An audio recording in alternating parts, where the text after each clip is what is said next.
Nous allons changer de sujet. Nous allons passer de la francophonie, la promotion de la langue française aux États-Unis, en Nouvelle-Angleterre tout particulièrement, pour aborder un sujet qui concerne la globalisation. Depuis novembre 2010,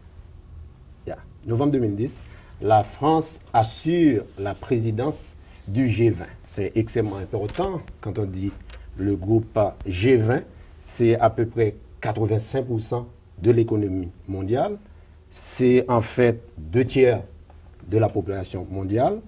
Quelles sont en fait les grandes priorités de la France au cours de cette période qui va se terminer avec le sommet du G8 à Cannes en novembre 2011? Effectivement, la France préside depuis l'année dernière, à la fin de l'année dernière, le G8, G20. Vous l'avez rappelé, c'est 96. Le G20 réunit, c'est une nouvelle instance qui a été créée depuis 1999. Exactement, qui réunit les principaux pays qui comptent aujourd'hui. Non sété les puissances industrielles qu'on connaissait, traditionnelles, G7, G8, mais la volonté a été faite d'y incorporer les puissances émergentes, type Brésil, Inde et la Chine, bien entendu. Donc c'est 85% de la richesse mondiale et les 2/3 de la population. Donc nous prenons cette présidence très à cœur. Le président de la République, Nicolas Sarkozy, en a fait l'une de ses priorités pour cette année 2011. Donc il va présider le G8, G20 pour un an. Quelles sont ses priorités ? Les priorités de la France pour le G20, c'est d'abord essayer de regarder pour les années à venir. Nous sortons d'une crise économique majeure. Nous avons vu... Est-ce que le mot n'est pas fort? Nous sortons? Nous sortons, en tout cas, certaines parties du monde sortent de la crise économique. Je parle d'ici, Massachusetts, Boston, mais effectivement, vous avez raison de le préciser, beaucoup de parties du monde sont encore dans la crise et c'est une crise très très violente. Donc en tout cas, vu d'ici, vu de Boston, nous sortons tout doucement, mais beaucoup d'autres parties du monde mettront plus de temps à s'en sortir. Donc, la crise économique est là depuis quelques années. Elle est violente. 2008. Voilà. Elle est violente. Elle est mondiale. En tout cas, une grande partie du monde est affectée par cela. Donc, la volonté du président de la République, ça a été d'essayer de tirer les enseignements de cette crise pour éviter, parce qu'elle a mis à jour un certain nombre de dysfonctionnements, et essayer de faire en sorte que ça ne se répète pas. Quelles sont ses grandes priorités ? La coordination des politiques économiques. Essayer de faire en sorte qu'on agisse tous à peu près dans le même sens. Le renforcement, deuxième point, le renforcement de la régulation financière. On s'est aperçu que les pays avaient des réglementations financières assez différentes. Vous vous souvenez que ça a commencé par le système bancaire et que c'est à partir de là qu'on a vu des effets implacables sur le reste de l'économie. Oui, mais quand même, M. Guillot, ça a marché, je dirais, pendant près de 30 ans. Oui. Quand on parle de déréglementation et financière, ça a commencé probablement vers les années 80, quand Reagan était au pouvoir. C'était un courant économique avec Thatcher en Angleterre, mais ça a marché pendant 30 ans. Oui, sauf qu'aujourd'hui, le monde a changé. Le monde repose aujourd'hui sur des institutions qui ont été créées grosso modo au lendemain de la guerre, de la Deuxième Guerre mondiale. Au lendemain de la Deuxième Guerre mondiale, l'économie des États-Unis représentait dans le monde 45% de la richesse nationale. Aujourd'hui, on parlait à l'instant de la Chine. La Chine est la deuxième puissance économique dans le monde, ce qui n'était bien entendu pas le cas au lendemain de la Deuxième Guerre mondiale. Le Brésil va apparaître comme la troisième puissance économique. L'Inde également. Donc, le fameux BRIC. Le BRIC, le Brésil, la Russie, l'Inde et la Chine. Donc l'arrivée de ces puissances est en train de désorganiser le système qui avait été mis en place. Et c'est précisément pour anticiper ces changements, ces lignes, ces tensions, ces mouvements tectoniques, qu'il est important qu'on anticipe, qu'on réfléchisse et qu'on essaye de voir comment améliorer la situation. Donc la réglementation financière est un sujet essentiel. C'est l'une des priorités de la présidence du G20. Oui, mais vous êtes tout juste de dire, M. Guillot, que l'arrivée des pays émergents sur le circuit économique international, ça a un petit peu désorganisé le système? Oui. Parce Comment? que, tout simplement, regardez le cas de la Chine. La Chine a une économie extraordinairement active. Elle accumule des réserves, puisqu'elle vend plus qu'elle n'achète.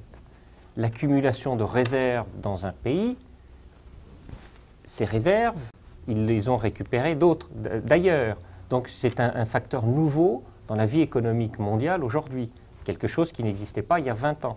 Oui, mais il y a quand même des facteurs extrêmement importants qui contribuent et qui sont à la base de ça. Tout à fait. Il y a le taux de change Tout à fait. et de la monnaie chinoise.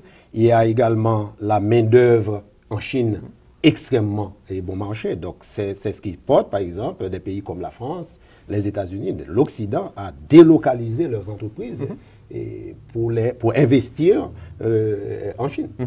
Non, mais je veux dire, on constate uniquement que cette économie globalisée est en train de modifier la structure économique mondiale comme ça n'a jamais été le cas dans le passé. Parler de la Chine, on peut parler également de l'Inde, on peut parler du Brésil, on peut aussi imaginer qu'en quelques années, leurs monnaies seront des grandes monnaies internationales, ce qui n'est pas le cas aujourd'hui. C'est précisément aussi pour anticiper ça qu'il faut qu'on se pose des questions sur comment essayer de préparer au mieux et éviter des crises telles que nous l'avons connues, telles que nous la connaissons depuis 2008. C'est ça précisément ce qu'on essaye de faire durant la présidence du G20. L'autre sujet important, c'est la réforme du système monétaire international. C'est également lié à cela. Tout ça est imbriqué, bien entendu. Essayer de réformer, de revoir les pondérations, puisque le système monétaire international a été fondé après la Deuxième Guerre mondiale. Tout près de chez nous. Hein. Pas très loin, à Bretton Woods, effectivement. Donc, c'est tout ça qu'il faut essayer d'ajuster pour tenir compte de ces nouveaux grands équilibres. Quatrième priorité du G20, que s'est fixé le président de la République, c'est essayer d'atténuer la volatilité sur les marchés des matières premières. La volatilité des prix des matières premières est un sujet de très très grande préoccupation.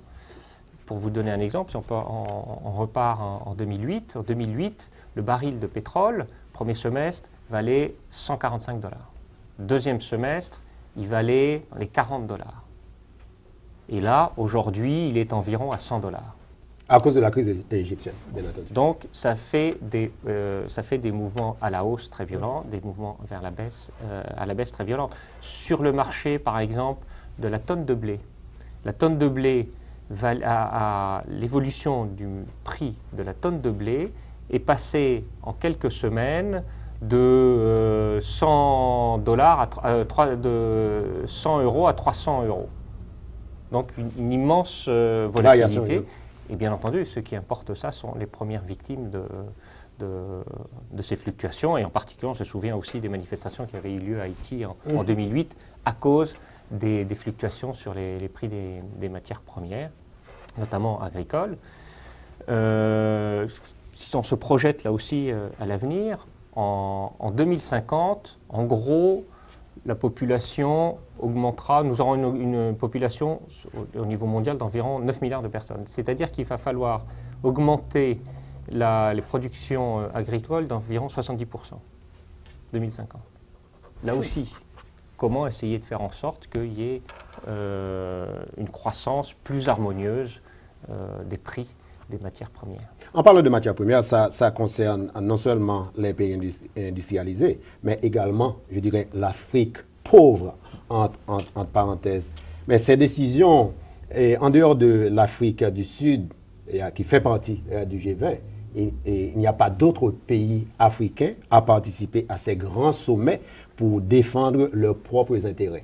Et généralement, quand les grands se réunissent, ils pensent d'abord à eux. Et en parlant, par exemple, des produits agricoles, la France, il y a toujours ce débat au niveau de l'Union européenne qui défend les agriculteurs. La France, c'est quand même le grand patron.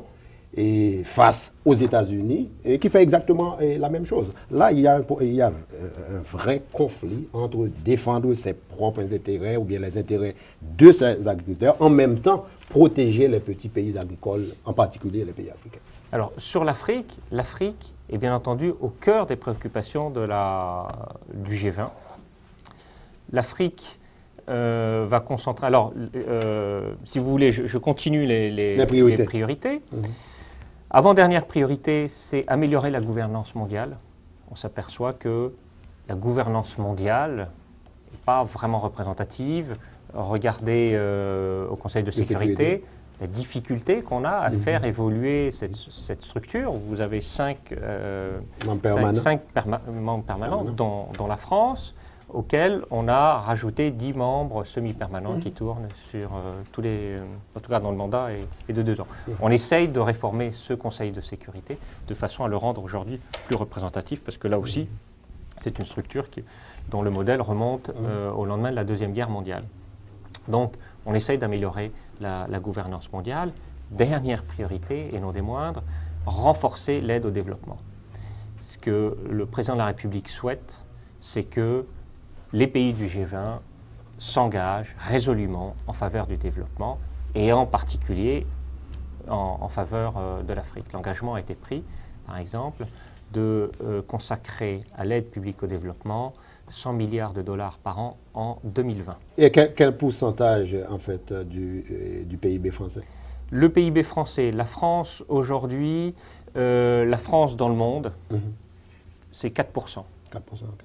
La France représente 4% de la richesse dans le monde. La France, en termes d'aide publique au développement, c'est-à-dire toute cette aide qu'on donne en faveur des pays en voie de développement, c'est 10% de l'aide publique mondiale. Donc la France fait beaucoup plus en termes d'aide publique au développement que sa part réelle dans l'économie mondiale. Donc notre effort est vraiment très très important. Et là aussi, c'est sous la volonté et sous l'impulsion du président de la République qu'on souhaite en faire davantage encore, malgré les tensions budgétaires que traverse la France, puisque là aussi on essaye de revenir à des comptes publics plus équilibrés et donc là aussi diminuer les dépenses, mais on ne souhaite pas le faire au détriment de nos engagements internationaux et de notre devoir de solidarité à l'égard des pays en développement. Alors que la France préside le G20, parler de toutes ces priorités pendant cette présidence qui va se terminer au mois de novembre. Mais curieusement, alors qu'on parle d'économie sur le plan international, même au niveau de l'Europe, il y a pas mal de choses à faire. Il y avait la crise. Est-ce que je dois utiliser il y avait ou bien il y a toujours la crise pour la Grèce, pour l'Irlande, le Portugal, l'Espagne. Un véritable désordre financier au sein même de l'Union européenne. Est-ce que la France, qui s'attelle, n'est-ce pas, aux grands défis internationaux, et en même temps, il y a de l'ordre à mettre au niveau même de l'Union européenne? Alors, ce qu'a montré cette crise financière depuis environ un peu plus d'1 an, au niveau de l'Union européenne, c'est que nous avions des décisions politiques, une intégration politique, mais que du point de vue économique, on avait quand même moins d'intégration. On avait des pays qui étaient soucieux de leur indépendance et de leur souveraineté. Ce que révèlent ces déséquilibres, la Grèce, l'Irlande, c'est qu'il faut aller vers davantage de coordination, vers davantage d'intégration et de coordination des politiques économiques. C'était également la première priorité que j'indiquais au niveau du G20, mais c'est vraiment la priorité aujourd'hui. On ne peut plus faire, en tout cas en Europe, n'importe quoi. Il faut que nos politiques économiques soient davantage coordonnées. Il faut également qu'on s'entende sur un certain nombre d'indicateurs. Parce qu'on s'est aperçu qu'on n'avait pas tous les mêmes indicateurs et qu'on ne comptait pas tous la même chose. C'est ce qu'a révélé la crise grecque, c'est ce qu'est en train de révéler la crise irlandaise. Cela dit, l'Europe, les pays européens sont venus au secours de ces pays dans la difficulté. On a voulu dire c'est la crise de l'euro, c'est la fin de l'euro, c'est la fin de l'intégration européenne. Non, ça coûte très cher, mais la solidarité entre nous est quand même beaucoup plus forte et on est venu au secours des Grecs, au prix bien entendu de réformes. Il faut qu'ils mettent en œuvre un certain nombre de réformes. Oui, mais ces réformes, le problème est pour la Grèce et l'Irlande. Quand vous parlez de réformes, ça a également des coûts sociaux. Bien entendu, bien entendu. Mais si vous avez des pays qui vivent au-dessus de leurs moyens, il y a un moment donné où il faut payer. Effectivement, la crise aujourd'hui en Grèce, avec un gouvernement qui est extrêmement courageux, la crise en Irlande, qui est avec un gouvernement très très courageux, montre que tout ça a un impact, tout ça a un coût sur le développement économique, sur les emplois, sur l'ensemble du développement du pays. Mais voilà, il faut sans doute repartir pour avoir une croissance beaucoup plus saine. Mais jusqu'où peut aller la BCE, la Banque centrale européenne, pour supporter ces économies? Parce qu'en dehors de l'Irlande et la Grèce, et également l'Espagne, le Portugal, ça ne marche pas très bien pour ces deux pays. C'est précisément le sujet aujourd'hui en Europe, l'intégration, la coordination des politiques économiques et le rôle qu'on donne à la Banque centrale européenne. À présent, en tout cas, la Banque centrale européenne est un établissement indépendant qui avait en gros la surveillance des taux de change. En gros. Là, maintenant, la discussion est sur la table. Quel rôle, qu'est-ce que souhaitent faire les gouvernements européens en matière économique avec la Commission européenne pour éviter le renouvellement de ces crises? Juste une dernière question pour boucler ce chapitre économique avant de parler de l'Égypte. En fait, de priorité pour la France au cours de cette présidence du G20, vous avez mentionné la réforme du système monétaire international. C'est quand même curieux à un moment où la France préside le G20, mais vous avez quand même deux personnalités françaises qui sont à la tête des plus grandes, des plus importantes institutions. Et Dominique Strauss-Kahn pour le Fonds monétaire international et M. Trichet pour la Banque centrale européenne. Et comment... Vous oubliez également Pascal Lamy, qui est directeur général de l'Organisation mondiale du commerce. Donc, ça fait trois grandes institutions internationales à un moment où la France préside le G20. Est-ce qu'il y a quand même une certaine coordination au niveau entre ces institutions et le gouvernement français? Alors, tout d'abord, c'est une coïncidence qu'au moment où la France prend la présidence du G20, on ait un certain nombre de Français qui dirigent des organisations internationales. Premier point. Deuxième point, bien entendu que ces organisations sont étroitement associées aux réflexions et à l'établissement de nos priorités, notre programme pour cette année, qu'il s'agisse du Fonds monétaire international, de l'Organisation mondiale du commerce, de la Banque centrale européenne et bien d'autres. Une petite parenthèse, il n'y a pas parfois des problèmes idéologiques, des problèmes d'intérêt qui pourraient se poser entre Dominique Strauss-Kahn, qui, je ne sais pas, qui sera peut-être candidat pour le Parti socialiste aux prochaines élections, et puis Nicolas Sarkozy, votre président, qui est déjà engagé en pleine campagne pour sa réélection. Alors, pour l'instant, on est sur le G20, c'est l'agenda international. Le reste, c'est l'agenda politique domestique en France. Dominique Strauss-Kahn, aujourd'hui, est directeur général du Fonds monétaire international avec un mandat très clair et il assume parfaitement toutes ses responsabilités. Le reste, savoir s'il va se lancer dans la campagne présidentielle, etc., ça c'est autre chose. En tout cas, il assume pleinement son mandat qui lui a été confié par l'ensemble des pays membres du Fonds monétaire international et c'est bien logique que ce soit et bien naturel que ce soit un partenaire essentiel dans le cadre de toutes ces priorités que nous nous sommes fixées, puisque le Fonds monétaire international a un rôle essentiel dans l'économie mondiale. C'est d'ailleurs le FMI qui est venu en aide aussi aux pays européens au moment des crises d'il y a quelques mois. Quant à Nicolas Sarkozy, il a un agenda international, il a une responsabilité internationale, et bien entendu, c'est aussi un président, un chef d'État qui est tenu à des échéances, et comme vous l'avez rappelé, une élection présidentielle dans un peu plus d'un an. Il ne mise pas beaucoup sur une certaine réussite au cours de la présidence française du G20, qui pourrait quand même avoir des retombées sur la politique intérieure française? Il vise bien entendu une réussite du G20, parce qu'il président de la République préside à la fois le G20, mais également le Le G8, G8. qui est un sous-groupe du G20. Il veut bien entendu la réussite du G8, il veut la réussite du G20, il veut la réussite du développement économique de la France, et il veut qu'on ait une croissance plus active, plus dynamique, qu'on crée des emplois, etc., etc. Bien entendu.